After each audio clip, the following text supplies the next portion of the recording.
network glitch. Please let me know in the chat where you're watching from. What's your name? So quickly into the session, please, if you see me looking down below, I'm looking into my notes so that I don't forget the things that I've said I'm going to share, to know how to connect with those type of people in that way, because they also have the way they connect and they bond. Do you see that? Now, this webinar, this conversation is not about you blaming your parents for relation or withdrawal. They don't need to withdraw. Second type of persons or attachment style, they struggle with boundaries, bottle up their pains, bottle up their hurts, bottle up. They grow up with the mindset that I don't need anybody. And if such people have, it's a due to their child, even know why they are doing it. This is why. Okay, because here's what, they have very little to give, and the anxious people are looking for that little just to survive. And so they now come together. Chaos. Because one person is like, you're coming on too strong. The other person is like, I'm afraid you're going to leave me. These are the things that happen. That is why people have some ebook actually. Okay. Now let's quickly look at the fearful avoidance. They want to be loved, but again, this set of, they look like they're in love with you. Excuse me. And tomorrow they are no longer interested because they don't feel safe. Trauma, and it leads to the, because they are more based on how they feel. So when they feel give love, they show up. But when they don't feel like it, they withdraw. So you can't predict them. You can't predict. Okay. Now here is the thing with people with this type of attachment style. They have intense beginnings. So when they feel that adrenaline, oh, I love this person, I want this person, they are onto this person. But after a while, because they feel insecure, they begin to withdraw. And then that relationship ends. It happens to the next relationship and the relationship after that. It keeps repeating himself. They're repeating cycles. Do you see that? Some of these persons with this type of attachment opening up to being loved, or just settling for, being without love, or staying without being loved, or being in a relationship. Do you see? So even if a healthy relationship comes, they sabotage themselves out of it because they tell themselves that it's not going to last, it's not going to stay, the person is not going to be with me, and they move on. These people have difficulty maintaining friendships. They will not get to the point and just say, you know what, relationships are not for me. This is what is happening to them, not because relationship is not for them, but it's a learned behavior. Do you see that? Now, attachment styles shape your relationship choices. When you understand yourself, you're able to understand the behavior of another person that comes to you, and you're able to tell whether or not you can work with that person. If you are someone that has an anxious attachment style, you should not be with an avoidant person. This happens a lot of times, and it's unhealthy, because oftentimes they eventually struggle after the first few months or first few phase of feeling, all mushy. They struggle. A lot of them can't walk past that intentional phase. Okay. So secure people, they often repel insecure people. They don't know how to deal with people that are not secure. They don't know how, because to secure people, they can easily smell insecurity when you come around them, because they're not easily moved. But an insecure person wants to, wants the fireworks, wants you to do anything to move them. I want you to understand that we don't choose love based on logic alone. We choose what feels familiar. So could it be that different guys have come your way? You know that guy loves you, but you don't want to choose him, not because you don't think he loves you, but because you don't feel safe, or he doesn't feel familiar. He doesn't look like what you're used to seeing as love while growing up. So now this is a wake-up call for you. When he comes and you've checked his value system, you've checked all of that, everything you need to check, and you still feel like you're not emotionally connected, now check, is it about you or is it about him? Check and work on it. And if there's any advice I'll give any single lady listening to me right now, heal from your childhood trauma. Because here's the thing we talk about a lot, especially I do it, especially to Christian ladies. We tell them, pray for your marriage, pray for a good husband. See, you can pray from today till tomorrow. If you don't heal from your childhood trauma, chances that you choose a wrong person is still high. It's still high. Not because you didn't pray enough or not because you didn't pray well, but you choose based on what feels familiar. Do you see? So even if God might be sending a secure person your way, you might be feeling like, nah, that person is too boring. That person is not it. It doesn't look like what I want. And then you self-sabotage. You take yourself out of situations that might have been beautiful. Now let's quickly look at how you can develop a secure as singles, especially in relationships. I talk about self-awareness because you cannot do well as a person without being self-aware, without knowing why you do the things you do. You can't do well as a person without being self-aware.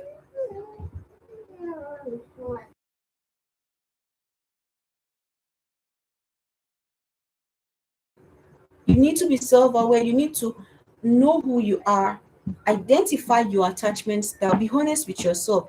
Go on Google, type attachment style tests, attachment style assessments, run those free assessments, get to know your attachment style.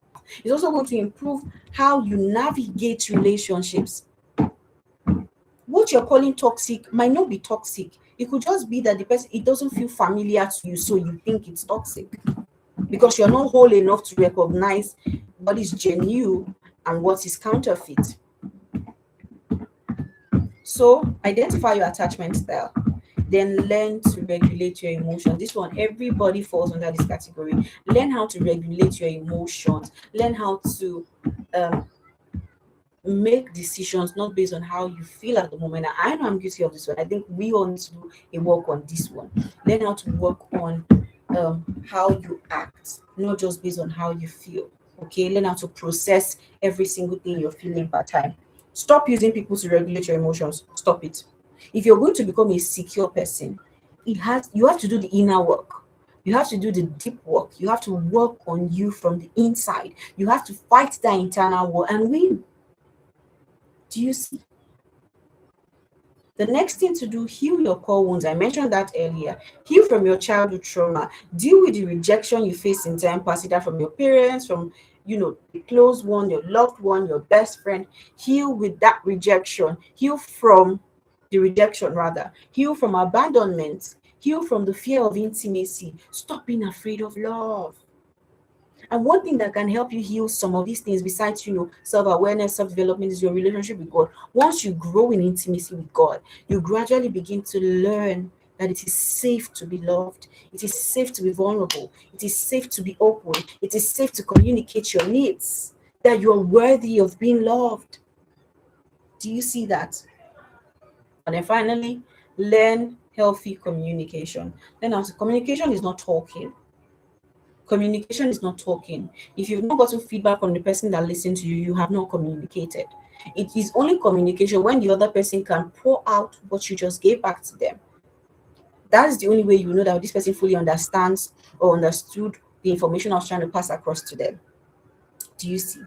So you have to learn healthy communication. You have to learn how to use the I statements. You have to learn how to express your needs without guilt or aggression. Okay, you need to learn how to set boundaries without fear. Boundaries preserve you. See, I am big on boundaries. Learn how to set healthy boundaries in your life. Let people know this is my boundary. I don't permit XYZ. They will respect your boundaries. Anybody that chooses not to respect your boundaries should not be around you. Learn it. Learn it. And then, if you want to become more secure, you have to learn to build a secure relationship with yourself. Here's what: if anybody is going to feel safe around you, it will start when you feel safe around you, when you feel comfortable with you. If you can deal with that, that comfort and security flows from within. So you don't need external validation to make you feel comfortable. You don't need external validation to make you feel secure, because whether people are there or they are not there, You're fine, you're okay, you're complete, needing nothing. Do you see? Stop assuming. Assumptions has killed many relationships. Stop assuming. Ask that question. Have that conversation. Nothing is going to happen. Absolutely nothing. The worst that could happen is rejection, right? And after the rejection, what next? You move on, you meet another amazing person. Do you see? Okay? So secure attachment starts with becoming a safe place for yourself. Now, I'll just quickly touch up on this. I think I still have a lot more. I still have a lot more, but time is not on our side. Now, what are the things to look out for when you want to choose a partner that has a secure attachment style? Okay, you have to look for someone that is consistent. Consistency is key. Someone with anxious attachment style, they are not consistent in their words and their actions. They are saying this today, they are doing another thing. They're saying another thing tomorrow, they're doing another thing. You need to look out for consistency.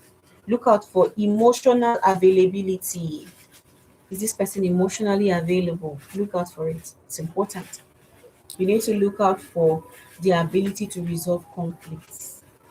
Look out for that. Look out for accountability. Look out for respect for boundaries. Do they respect boundaries? When you tell them that this is a noble area in my life, do they respect it, or do they try to shift boundaries or step into what you told them, not to step into? Okay. And then what to avoid: hot and cold behavior. If they are too hot, mm-mm. If they are too cold, they should be okay. They should just be okay. Do you see?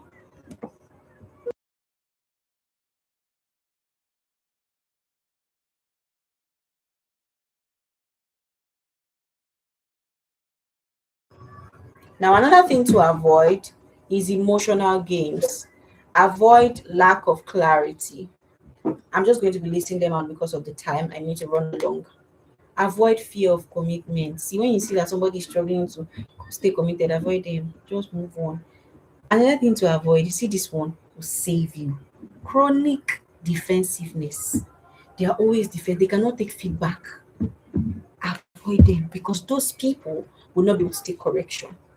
They will not be able to evolve beyond that particular level because they are afraid of feedback.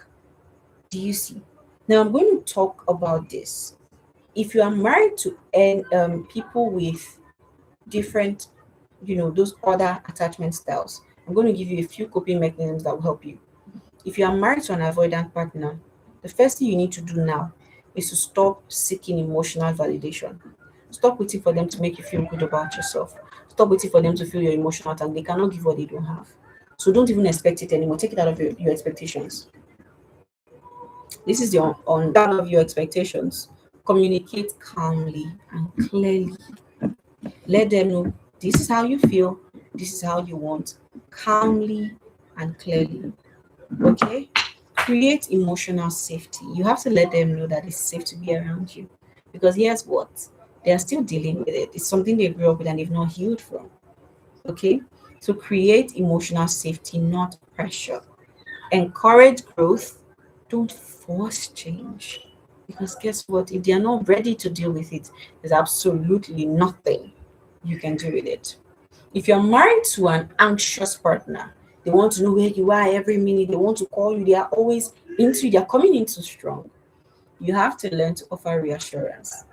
Let them know that you're with them, you're for them.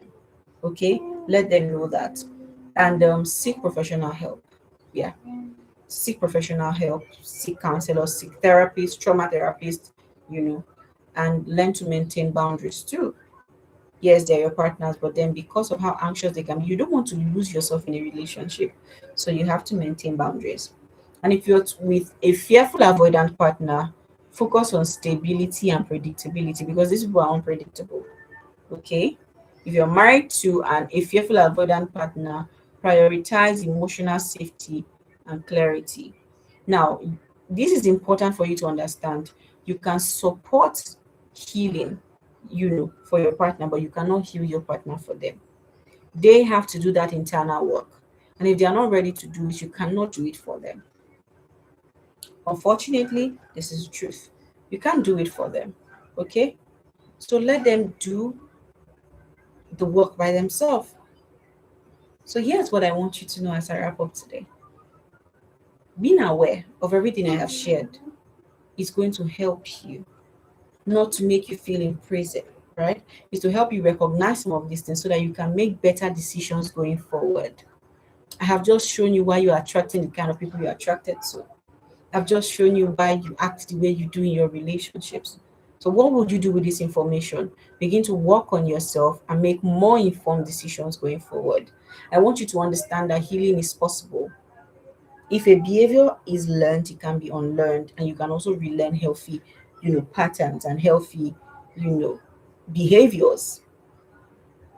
Then I need you to understand that secure love is possible, is learnable. It does require work and effort, but it is possible for you. And finally, I'll leave you with this. You are not broken. Yes, that you might have other attachment style that is not the secure one does not mean you're broken. You're not broken. You are only becoming. You're on a path to transformation, you're on a journey to transformation. So here's what you're going to do for me.